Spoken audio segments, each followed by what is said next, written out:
Well, welcome. Hi, I'm Elisa Levitan, and this is Anju Chug. We are part of Art and Soul. Actually, I think we are Art and Soul this summer. We are Art and Soul.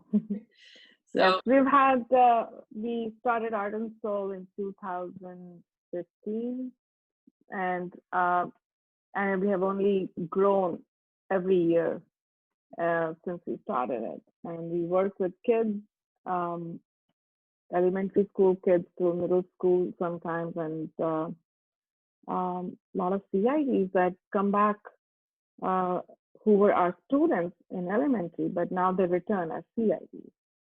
So we wanted to share with you our program, what we do here. So Lisa, you want to take it from here? well, I think it's interesting because this is the first summer we've had to go virtual. And I think the people who have been in our programs before really cherished how individualized it is and how we really draw out of each camper kind of their own personality and their own inquisitive nature and their own development creatively. So we have tried to replicate that in a virtual format, and having multiple camera setups has really helped. I know, Anju, when you do your cooking, it's almost like I'm in the kitchen with you because we have so many camera setups that I can see your cutting board, I can see the stove, I can see your face.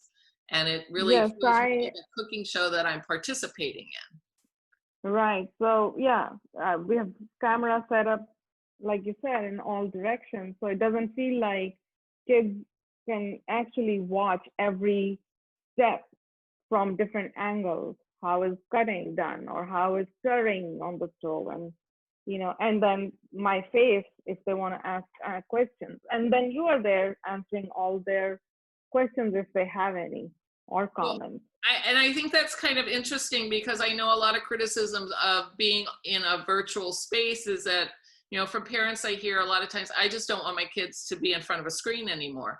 But I think from what we've gotten feedback from our families and at least the excitement that I know I feel when we're doing it is that it is so interactive and it's like transcends the screen.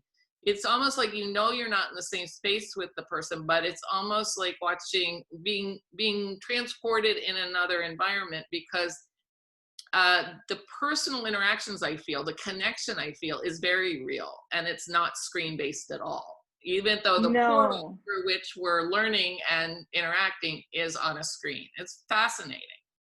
And sharing, they share, we all get to share. The kids share their projects, they ask questions, and it doesn't even feel like we are not there. It's like almost having them physically there around us. And I know That's when we developed our projects, and I'm going to share a little projects, some of the finished projects with you, is we developed them so that the kids can work independently. We know that a 5-year-old may have difficulty sitting for a 2 hour 45-minute session, but we get up, we move around, we're doing yoga. We certainly know that people are going to have to adapt lessons given what materials they have. We send out materials lists in advance so that people can hopefully have the supplies they need. And the idea is for each day we've given you, or the parents and the kids, a list of what's necessary. So there should be no running around that I've got to find this or I don't have that. Certainly there's some circumstances where someone says, I don't have that today. And we're like, well, okay, what do you have?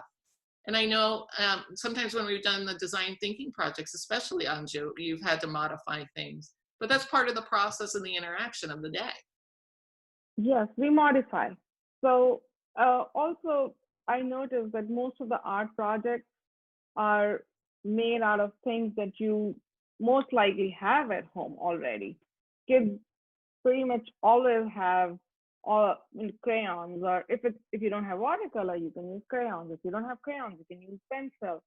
So all art projects modify according to the supplies you might have. And cooking projects, we have kept them to basic, easy ingredients so that parents don't have to go around hunting or helter skelter looking for the supplies. So we kind of make do with what you might already have in your pantry or in your art stash.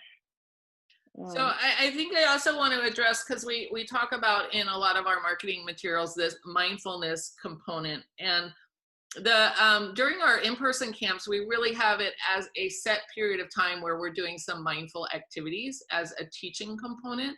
But I'm finding with the virtual camps, it's much more interwoven. So we were today, for example, doing sundials. We talked about like prehistoric times and how the development of understanding time and days and months and seasons intertwined into the development of um, understanding time and how a sundial came to be.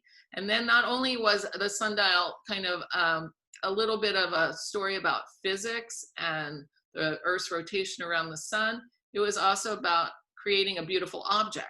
So that wasn't even part of our art project today. That was part of our design thinking project. And it was really interesting because a lot of the conversations then talked about, you know, understanding of time, understanding of shadows, understanding of movement. So it was really quite integrated. And then the mindfulness component was, how do you stop time? How do you be mindful within your body? How do you still yourself? And it was really the interconnectivity of the day was very exciting to me. And I think the kids Yeah, no, really appreciate sorry, that. go ahead. Yeah, no, I really enjoyed today because there was such a flow from our story time to art project that was all about shadow and lighting and timing to the cooking, the design project, and then history about it, and the physics about it, and then the design, how you will design it. It just had such a great flow. And then we ended with mindfulness book, which was in which we noticed the shadow and the lighting, and then how, like you said, how to calm your body, how to be more mindful of the time. It was, yeah, we try to incorporate a subject that flows through the whole day, our camp time, and it just interconnects. Everything connects to And I each think other. from different perspectives as well. It's not always, you know, this is what we're discussing. It's more learn by doing, No, which it is just really, really expands, yeah. yeah. To, So yeah. one question that I know we've gotten from parents that I kind of wanted to answer a little bit is the cooking component. And I know a lot of parents are concerned with younger children being in the kitchen alone, but we developed these cooking projects so that they could be prepped in a number of different ways and then put away in the kitchen or in the refrigerator for later for actual cooking with an adult present. We've also had situations where, you know, kids just couldn't be in the kitchen because that was the workspace for the parent at home. And so we did a breakout room where a kid and a counselor would go and do another art project or explore another idea while the other part of the group was cooking. And then we've had plenty of parents that'll take, you know, 10 or it's more than 10 minutes. I guess it's more like a half hour out of their schedule to help while the kids are actually doing the recipe, but being in the kitchen to answer any questions and just keep the kids safe. We didn't want to cut out cooking completely this summer because we know how much our families enjoy that component of our camps, but we did want to make it safe for everyone. So I don't know if you have anything else to add to that, but it's been, you know, you've Well, done I just, cooking class. we've thought through the whole schedule and the whole the reservations parents might have, and our cooking recipes are such, like Elisa said, that they are very kids can actually handle them. Although the Friday is more like a family inclusive, so kids are making a dinner or a lunch for themselves or family, and that becomes, last Friday was fantastic. Parents were cooking with their children. It became like a family project, and they loved it. They enjoyed it. It was What surprised me too is some of the moms were trying to save what they made for dinner and the kids wanted to eat it. So everyone sat down for a family lunch together, which surprised me, but it was wonderful to see. It really was a pleasure. and there was I don't know if you remember, there were a couple of dads who, instead of moms, the dads came in and they were actually cooking, and it was very exciting. It was so beautiful to watch that interaction, the connection between the fathers and their children who were cooking. It was Yeah, a very good experience. We've been very excited about it. it's been a special time and we're all learning and developing and, you know, feedback is welcome. But we'd love for you guys to try out a class. We have a free hour drop-in that, you know, you can come take a look and see what we do. You can drop in by day or weekly. We're going to be doing camps virtually the rest of the summer. So feel free to look at our website, which is artandsoulpa.com. We're on Activity Hero where you're watching this video, and you're welcome to call us with any questions, email us with any concerns. So thanks for listening, and we hope this was helpful. Bye. Thank you. Bye-bye.